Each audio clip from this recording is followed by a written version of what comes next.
Bismillahirrahmanirrahim. Assalamualaikum warahmatullahi wabarakatuh. Alhamdulillah pada kesempatan ini insya Allah kita akan melanjutkan penjelasan terkait pemindahan catatan dari jurnal atau posting ke buku besar. Ya, ini merupakan salah satu aktivitas ya dalam siklus akuntansi yang tidak boleh ditinggalkan.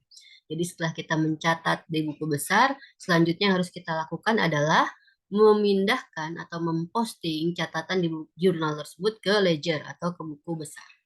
Nah, kalau dulu atau sebelumnya, jika kita menggunakan jurnal umum, kita harus mempostingnya atau memindahkan ke buku besar setiap kali transaksi dicatat.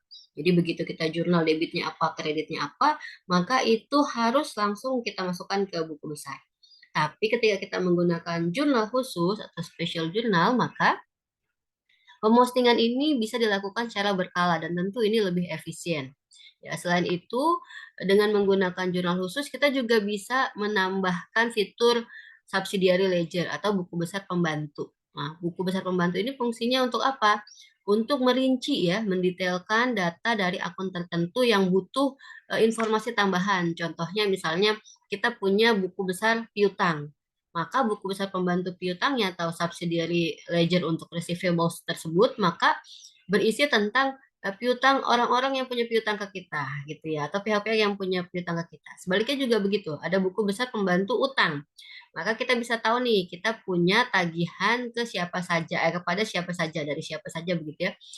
Misalnya kita punya hutang usaha ke toko ke PT apa A B D C dan seterusnya itu bisa dibantu dari subsidiary ledger. Nah, fungsinya itu tadi terutama untuk mendetailkan informasi terkait kapan waktu pembayaran hutangnya, apakah ada potongan atas pembayaran yang dilakukan di bawah atau di sebelum jatuh tempo dan seterusnya gitu. Nah, kita akan coba mengaplikasikan ya pemustingan jurnal ke buku besar sebagai berikut. Pertama, contohnya kita punya jurnal umum seperti ini ya di tanggal 2 Mei 2023 kita punya transaksi pembiayaan kendaraan senilai 150 juta. Nah, kemudian transaksi ini ingin kita posting ke buku besar.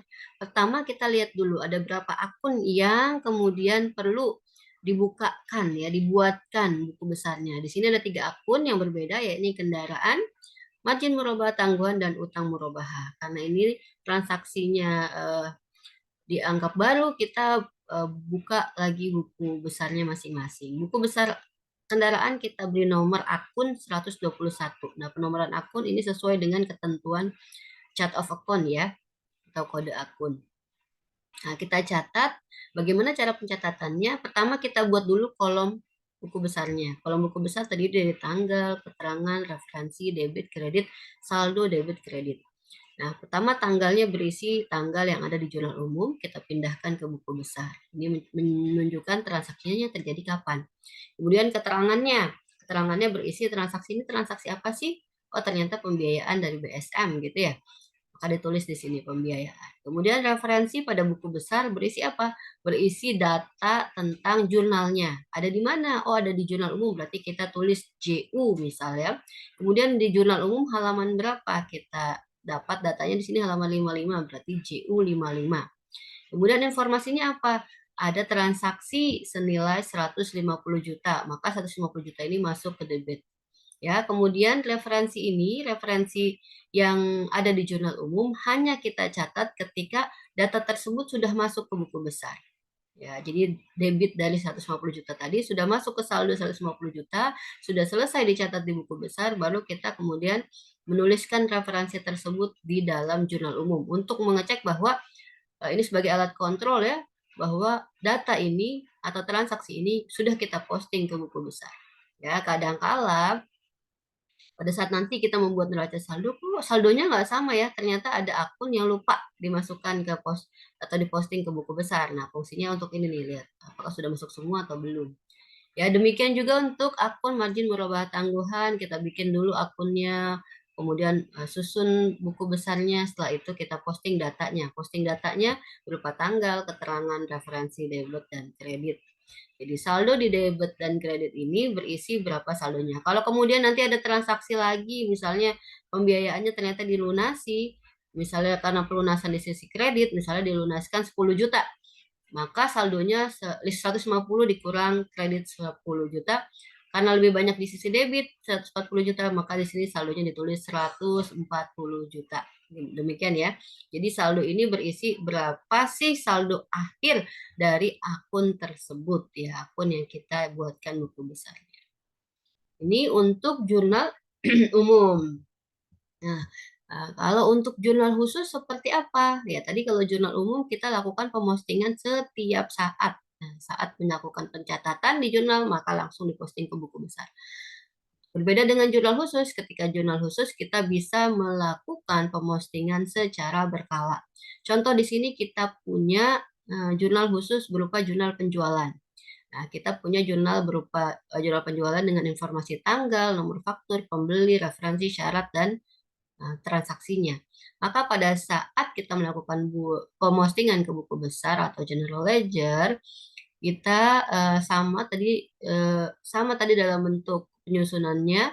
Kita buat dulu akunnya, beri nomor, kemudian tulis tanggal, keterangan referensi debit kredit saldonya, tapi tidak perlu per tanggal. Pemostingannya tidak perlu dilakukan seluruh setiap tanggalnya, tapi cukup di akhir berapa sih saldo atau bukan saldo, resum ya, sum jumlah dari transaksi piutang usaha di bulan tersebut, di periode tersebut ya. Kalau tergantung transaksinya ternyata sebulan banyak sekali, kita mau yang pekanan gitu ya, untuk tahu diperkenankan ya. Apalagi dengan metode aplikasi dengan menggunakan apa kemudahan teknologi ya, ini bisa juga di input secara berkalanya sesuai dengan kebutuhan pelaporan keuangan.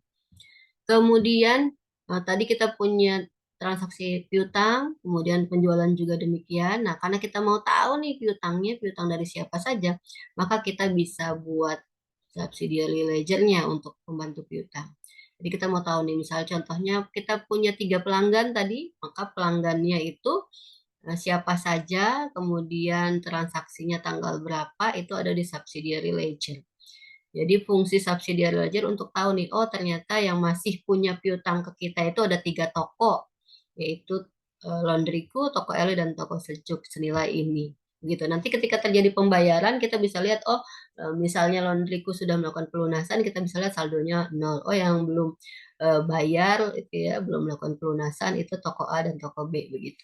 Nah, ini fungsi dari subsidiary ledger. Jadi insya Allah lebih memudahkan ya untuk penggunaan buku besar dengan pencatatan dengan jurnal khusus. Nah, setelah kita lakukan jurnal posting ke buku besar, dari buku besar data saldonya tadi itu kita ringkas ke neraca saldo. Neraca saldo disebut juga trial balance. Kenapa disebut trial? Karena ini neracanya masih dikategorikan percobaan, neraca saldo percobaan. Kok ada coba-cobanya ya? Karena memang transaksi yang dihimpun di neraca saldo awal ini mungkin saja masih membutuhkan penyesuaian. Nanti kita bahas di kesempatan berikutnya terkait jurnal penyesuaian ya. Nah, tapi jika tidak ada penyesuaian, maka data tersebut juga bisa menjadi pertimbangan dalam penyusunan laporan keuangan. Jadi bisa juga untuk langsung menyusun laporan keuangan, nanti kemudian kita cek apakah laporan keuangan tersebut telah mencerminkan nilai yang sebenarnya akun-akunnya ya. Bentuknya seperti apa? Lebih mudah ya. Pertama ada nomor akun, tadi misalnya nomor akun 1 yang dimulai dari 1 itu berarti aset gitu ya. Tadi ada 121 kendaraan dan seterusnya. Nomor 2 untuk biasanya untuk liabilitas, nomor 3 untuk ekuitas, 4 untuk pendapatan, 5 untuk beban begitu ya. Kemudian ditulis nama akunnya apa, mulai dari kas sampai beban-beban. Kemudian saldonya ya, kas kita di debit ada berapa. Nah, data ini kita ambil dari buku besar yang tadi sudah kita susun. Nah, contohnya neraca saldo itu seperti ini ya.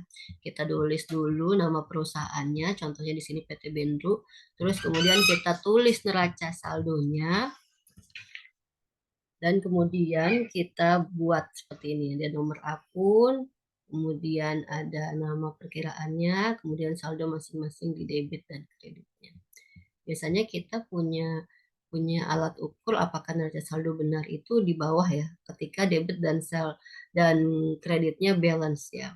Tapi ini kemudian juga tidak mesti ya, walaupun nanti balance belum tentu juga mencerminkan nilai yang betul ya. Nanti kita perlu evaluasi lagi nih setiap akun ini apakah sudah mencerminkan nilai yang betul gitu ya. Tapi untuk penyusunannya seperti itu. Nah, kalau datanya di bawah sudah sama debit kreditnya, insya Allah neraca saldonya sudah bisa menjadi bahan pertimbangan penyusunan laporan keuangan. Baik, mungkin itu yang bisa saya sampaikan. Kurang lebihnya mohon maaf. Assalamualaikum warahmatullahi wabarakatuh.